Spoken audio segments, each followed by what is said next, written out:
Now I've been testing out this drain kit for the shower, and I really like it. It's been maybe a month I've been using it before I really did a video about it, and I really like it. So what does it do that I like and that it's good?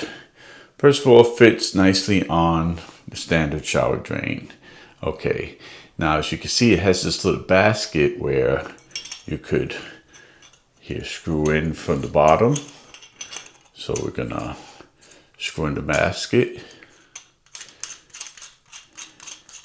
So now that's screwed in. So now this is the unit, and you could pick it up with the little handle here because you don't want to get your fingers under it. So that's a little convenient, and it could fold out the way. Now this is like a hair catcher, and what happens is the water comes, hits here, and it's like a little ramp up, and it kind of collects the hair here or slows it down, and then eventually the hair works its way into the basket and collects around the edge of the basket, and therefore it doesn't clog the water.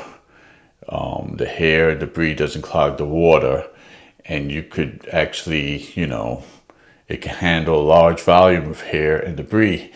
And then when you're done, you can either just remove the whole thing, clean it up, or take out the basket and clean it up even better. I don't think you have to take out the basket much. Just pull it out, clean it out, and put it back, let it sit back in, and that's all that's to it. So this has been really good, and it's kind of attractive, nice and clean, and it does the job. So no complaints here, well worth the money.